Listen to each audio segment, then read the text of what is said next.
Jadi saya nggak ngarang-ngarang Pak, karena kan udah disumpah dari pagi. Iya. Saya orang Islam lagi puasa Pak. Jangan banyak pertanyaan yang berbulat-bulat nanti yang lain. Saya sejelasnya itu. Loh Bapak di sini untuk ditanya. Karena saya nggak ngerti yang lain-lain selain daripada yang ada yang saya alami, yang saya lihat. Iya. Saya nggak bisa ngarang, nggak bisa ngurangi, nggak bisa menambahi. Seperti itu. Sudah cukup. Kalau begitu.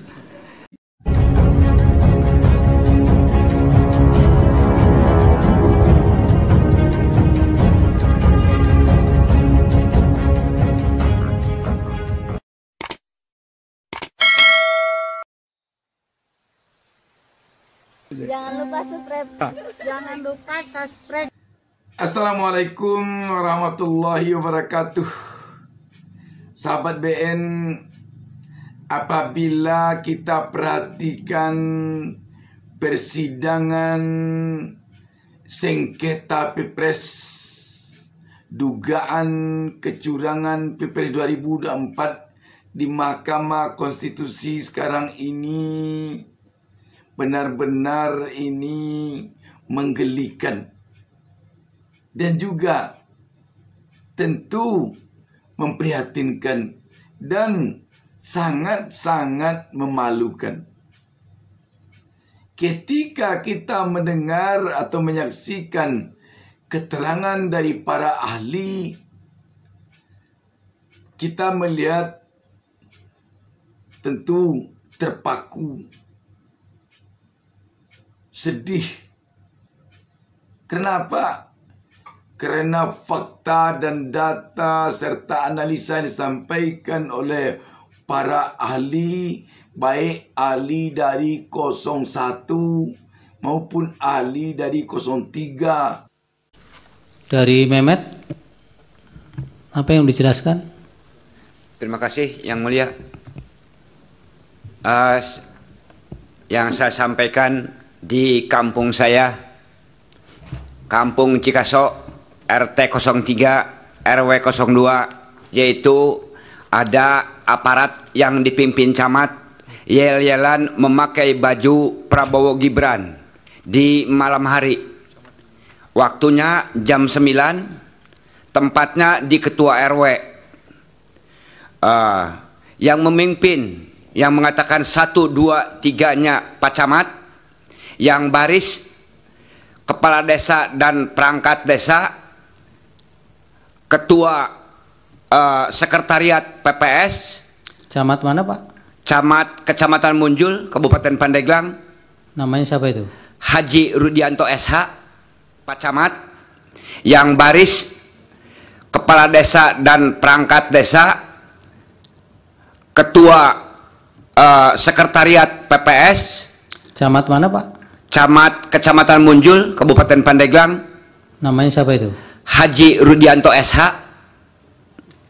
Kepala desanya Haji Eka Surya Setiawan. Anggota sekretariat PPS-nya Enjet, itu Ketua RW 02. Orang tersebut dipimpin oleh Camat Rudianto SH. Itu yang dikatakan 1, 2, 3, dan yang memimpin di barisan itu sekretariat PPS, orang sekretariat PPS Puji Setiabudi. Semua ada berapa itu? Semuanya ada 7 orang berikut camat, tapi yang di belakang masyarakat banyak gitu Pak. Oh, berapa orang? Semua yang sudah ada bukti aja, yang sudah dipanggil ke Bawaslu itu kan saya tindak lanjuti, itu sudah 18 orang yang dipanggil. Saudara nggak ikut?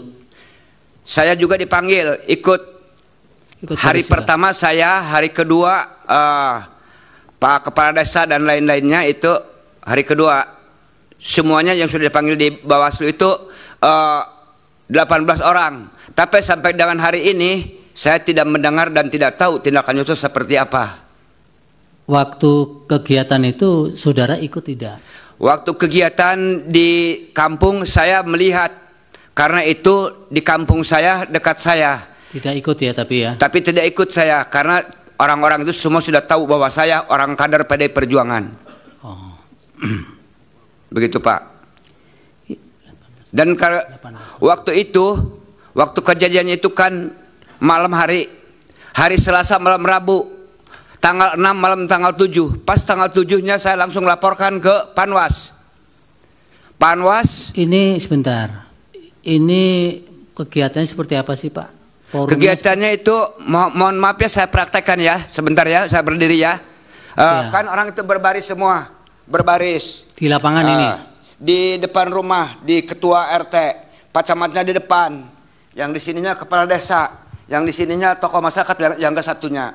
Itu yang mimpin yelnya itu orang sekretariat PPS. Kami relawan Iing siap untuk memenangkan Prabowo Gibran 1 putaran. Siap, katanya semua kan begitu. Camat HP-nya di sini dipegang, gitu. Dan setelah itu ini 18 orang ya. Setelah itu gitu Pak. Pak Mehmet. Besoknya kan saya lapor ke Panwas.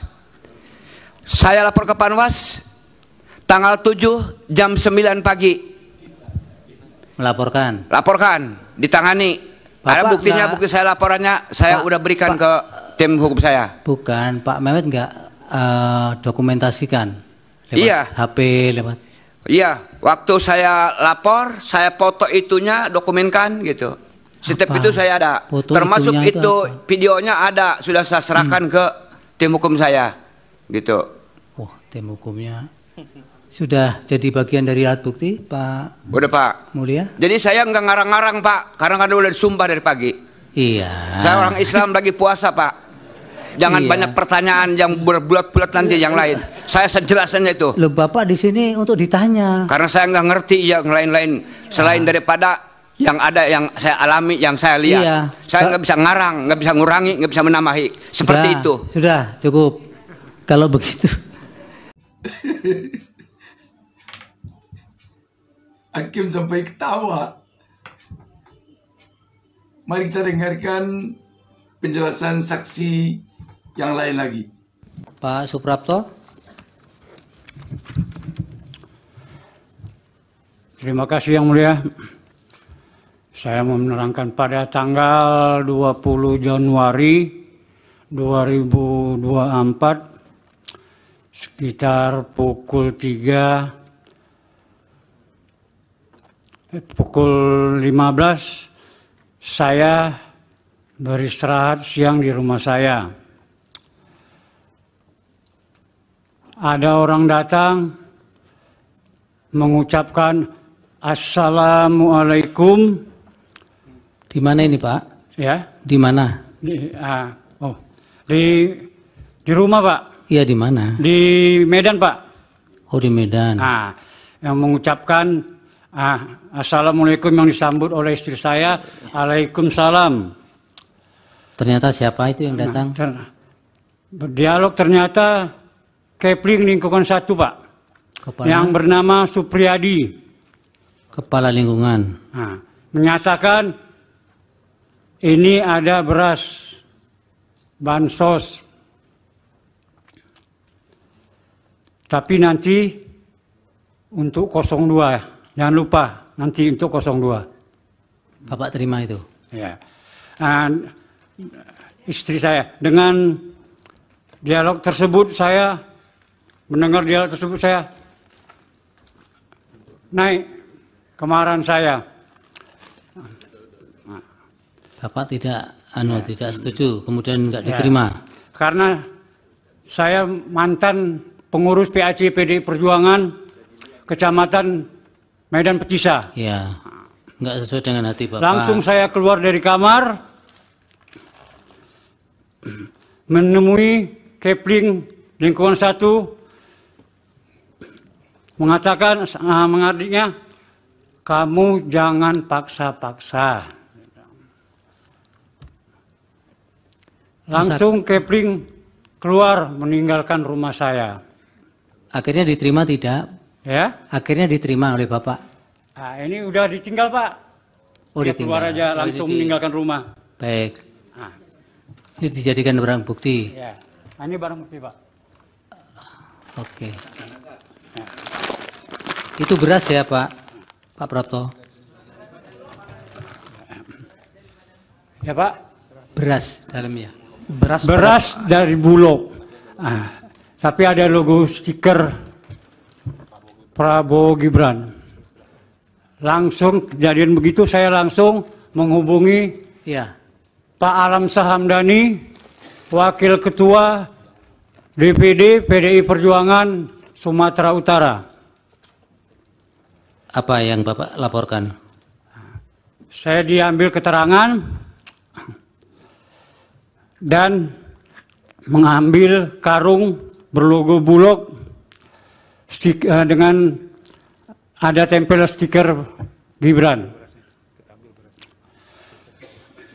Itu Menjelang hari penyoblosan, tetangga saya mendapat lagi amplop berisi uang Rp50.000. Siapa tetangganya? Tetangga, Pak. Namanya siapa? Ya namanya tetangga lah. Itulah, Pak. Saya melihat aja, Pak. Tetangga-tetangga tuh yang nggak rahasia umum lagi tuh, Pak. Ini di pengadilan, Pak. Kalau Iya, Pak. Iya. keterangan begitu nanti nggak bisa dipakai. Iya. Jadi yang membagikan langsung Kepling, tapi Kepling tidak lagi singgah ke rumah saya. Demikianlah yang saya sampaikan ini, saya siap disumpah. Kan sudah disumpah tadi. Iya, menurut agama saya, kepercayaan saya, agama saya, Pak. Demikianlah yang mulia. Ya, tapi Bapak tetap nggak mau menyampaikan tuh nama tetangga itu. Ya, Pak. Nama tetangga tadi. Iya. Tetangga menyampaikan, tetangga itu enggak apa, Pak, ya? Tetangga, Namanya ya. Ramadhani, Pak. Siapa? Ramadhani. Ramadhani. Yang terima amplop itu. Iya, Tahu berapa besaran uangnya? Rp50.000. 50.000. Ada keterangannya untuk apa itu, uang itu?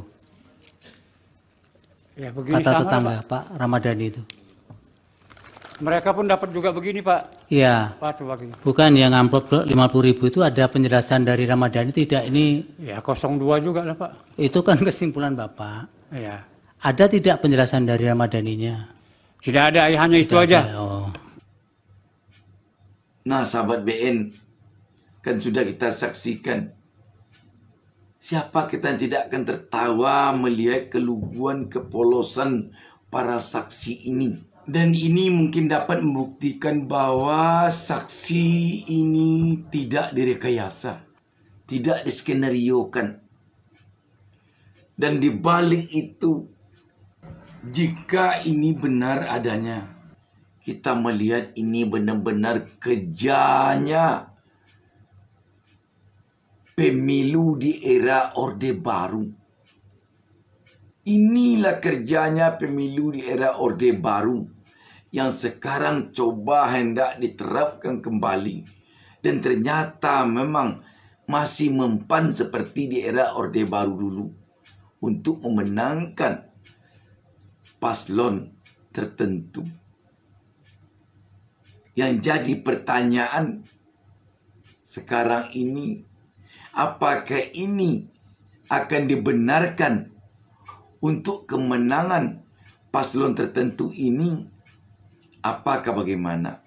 Kalau ini dibenarkan, tentu jelas-jelas kemenangan paslon tertentu ini pada Pilpres 2024 ini kemenangan yang benar-benar tidak didasari oleh suara rakyat yang benar-benar dari hati nurani rakyat, tetapi berdasarkan tekanan, berdasarkan rekayasa, berdasarkan skenario, berdasarkan tindakan-tindakan di luar demokrasi, di luar konstitusi. Kalau hasil seperti ini yang nanti akan menjadi pemimpin di negeri ini, dapat kita bayangkan apa artinya kedaulatan rakyat di negeri ini. Benar seperti apa yang disampaikan oleh salah seorang ahli dari paslon 01 guru besar yang juga mantan Dirjen Otonomi Daerah, mantan penjabat gubernur Profesor Dr.